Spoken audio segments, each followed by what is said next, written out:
how's it going? Proverbs 18:21, death and life are in the power of the tongue, and those who love it will eat its fruits. James 3:5-6, also the tongue is a small member, yet it boasts great things. How great a forest is set ablaze by such a small fire. And the tongue is a fire, a world of unrighteousness. The tongue is set among our members, staining the whole body, setting on fire the entire course of life, and set on fire by hell. So this is pretty strong verses to start with, but I think it matters.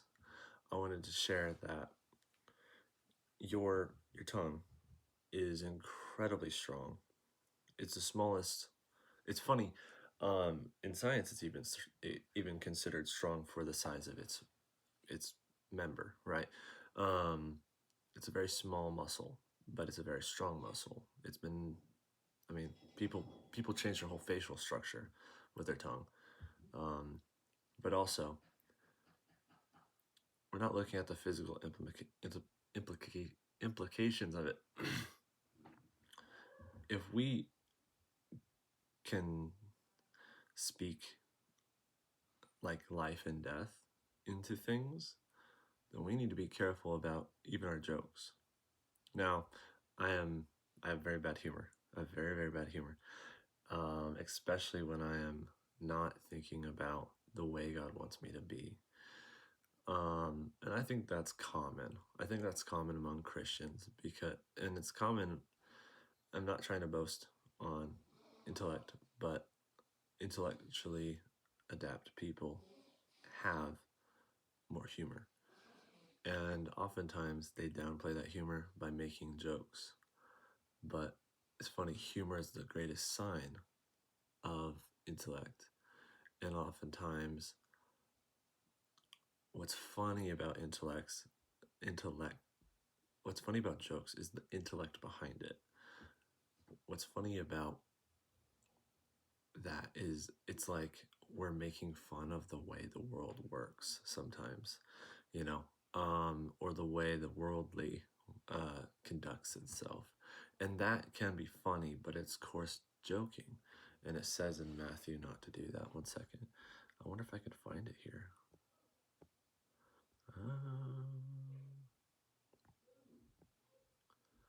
Okay, there's a lot here. There's a lot here right now, but I wanna share with that. No coarse joking. Excuse me. Ephesians 5:4, let there be no filthiness, nor foolish talk, nor crude joking, which are out of place, but instead let there be thanksgiving. And then Ephesians 4:29, let no corrupting talk come out of your mouths, but only such that is good for building up as fits for the occasion, that it may give grace to those who hear it. What you say is also a blessing to people. You can bring someone up when they're down. You can bring someone down when they're too up. Someone's too excited, they're about to be having a panic attack. You could be like, it's all right. It's all cool. Calm down. There's a balance to these things, and the words that you use are tools. I personally have a very difficult time not cussing when I'm very excited. And it's not to say that and also when I'm mad, of course, who doesn't? But it's something I started from a young age, but me and God, we're working on it. He's doing stuff and it's making it very clear. But, yeah. Here's another thing. Colossians 3:8 suggests, but now you must put them all away. Anger, wrath, malice, slander, and obscene talk from your mouth. See, when we look at how Jesus spoke, he never lied. He said the truth. When he was talking to Pharisees, he said the things was necessary to say. And if you say the things that are necessary to say, that you know is factually accurate, then there's no fault in you. If you lie, there's duplicity, there's double-mindedness, there's so many things. And God does not like a liar. It says God hates a liar. Now, I think if you lie once, I don't think it's saying that God hates you. I think it does imply that that's not a good thing to do. And of course, God's going to judge you for it, because has he ever lied? No, never, never. And I could bank on that. If I had to, put money on anything, God is not a liar. He is only pure righteousness in complete form, even as a human, where he had the power of a human and he had the ability to sin much easier, much readily. He put himself in the shoes he puts us in. And he said the shoes fit and the shoes work, but the humans who are imperfect in their love are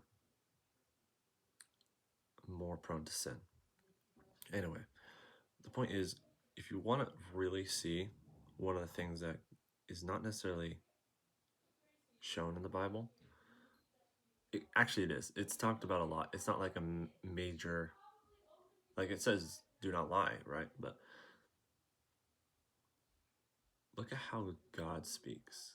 Look at how Jesus speaks. Like, literally, look at how they speak. They speak with authority. They speak knowing that they are, they are, they know what's happening. And I'm not saying that I'm not saying we should necessarily speak exactly like them, because we don't know what God's going to do. But if God tells us something and we believe in that thing that God has told us, we can speak about that. If God has told us, we can speak about that. But I think the biggest thing is looking at how they speak and learning not to, like you can say truth but not say the full truth. And in my opinion, that was me acting in duplicity when I would say, like, let's say I'm painting something, right? And there's a whole picture I'm painting, but I was like, yeah, no, I'm painting these trees because I really feel like these trees are what I really love.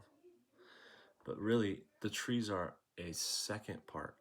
They're the second to the sunset that I'm painting. I'm painting a sunset, but there needs to be a foreground, so I put trees in the way, right? So there's duplicity and there's lying in my words of I'm painting these trees for the sole purpose that I love these trees, right? When in fact, I am painting the trees. That's straight. Don't be worried. I am painting the trees, but the trees are not the main purpose of that painting. This is a metaphor of duplicity, because duplicity, what is duplicity? How could you describe that? Well, actually I looked this up once and I'll look it up again because I think it's necessary. What is oh wait, hold up. What is duplicity? Deceitfulness, double dealing. Archaic version is doubleness, two-foldedness.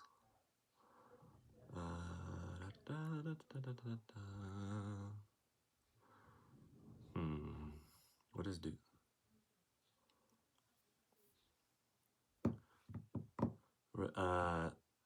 okay, it refers to behavior that involves deceiving others through dishonest words or actions. The act of including multiple assertions. See, multiple assertions, which would be like, I can't describe that. God has not given me a way to describe that. Sorry. Accusations or defenses within a single paragraph of legal document, or pleading how to use duplicity innocent. Okay, all right. That's just like getting into their website. They're trying to like, anyway. So, what I'm trying to say is, I was never closer to God when I was less duplicit. I'm not saying I'm like overly duplicit now, but I've noticed that it's an easy thing to fall back into. Not that I like lying, not that that's a thing that I like feel like doing. I don't ever go like, I want to lie about this. There are times when it's like, I don't want to say what this is, or who are they to know? They should not know about this. You know, this is a private matter. But there is a way to bear privacy in righteousness. There's a way of righteousness that you can say things to bear privacy. It's not that you have to be open and honest, like open completely. And I'm not saying like, say you're dealing with a personal matter with your family, and someone's like, "Why are you in a bad mood?" I'd be like, like it's a family matter that's going on, and it's not exactly an awesome thing, but it's fine. It's no big deal. Downplaying is not. I don't think downplaying is necessarily duplicit, but I don't know. I'm not the one you should be asking, so I want to share that too. God's gonna guide you, even with whatever I say on these videos. It's not me that's going to give you guys the thing that makes sense. Like he's like literally God is going to like literally there's things you're gonna forget from this video because it was not in line with what God said for me to make. Because I'm imperfect and I make ends meet with what I feel like God wants me to do, and I try to do my best. But the fact of the matter is, even I have a deceitful heart. The heart is deceitful beyond all things, it says in the Bible. Who can understand it, right? And it also says who can understand it. Just want to note that. So I'm working with the best I got, right? But I wanted to share that our words you should value your words like gold. And if you make a word before your action has shown up, you have to honor that as much as you can. And that's the scariest thing. And when you pray to God, when you say, "Hey God, I want this thing in my life," and you can't get that thing without doing it, you know, God's gonna make you do it, because He knows how much of how do I describe this? He knows the value of words, because what comes out of a mouth is the fullness of the heart, right? From the fullness of the heart comes out of the mouth. Let's bring that up in the video really quickly. Let's get I think that would be a beneficial thing for our video. 1 second. From the fullness of the heart.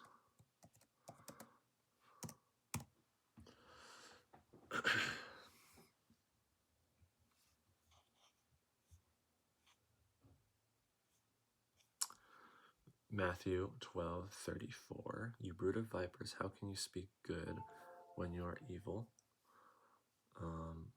For out of the abundance of the heart, the mouth speaks. So that's something to note. Anyway, I'm gonna let you guys go. I think this is. Oh, actually, no, I'm not. Sorry. God was like, you are going to do this. Do it. So we're gonna finish out that search, which is, you have the power of life and death in your mouth. 1 second. Okay. Proverbs 15:4. A gentle tongue is a tree of life, but perverseness in it breaks the spirit. Let me say that again because I feel like I fudged it a little bit. A gentle tongue is a tree of life, but perverseness in it breaks the spirit. Proverbs 21:23. Whoever keeps his mouth and his tongue keeps himself out of trouble.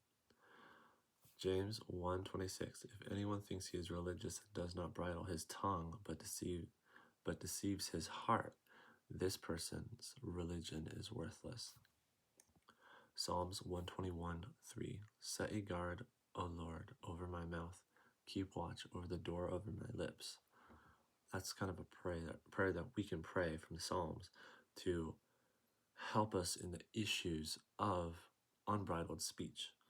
And pray in faith, and God will do anything for you. I feel like if it's in accordance to His will, and His will is to prosper us. So that's kind of useful info. Okay, Colossians 4:6. Let your speech always be gracious, seasoned with salt, that you may know how you ought to answer each other. See, how you ought to answer each other, because you could very well answer each other in an incorrect way that's not in line with what God wants us to say or do, or bring out of our mouths. Because really, honestly, it's very easy to make really easy to be partially dishonest, or dishonest in general, right? Or disingenuous, right? I know that's like similar things, but when you're genuine about something, it's different than when you're just like being transparent, right? It's like this, I'm doing this action and that action and that action. Cool. When you're genuine about something, it's I'm doing this action and that action and that action because I feel led to do this portion for this reason, that portion for that reason, this portion for that reason. There's a little bit more like backstory behind the genuineness of that, but looks like it's time for me to call it on this video. Can't wait to see you guys in heaven, and I can't wait to see all the good things you guys do in your life. Super grateful for you guys in general. You guys are awesome. You guys are doing great. Warriors of God. And you continue you guys' good work. And remember to share God's love today, okay?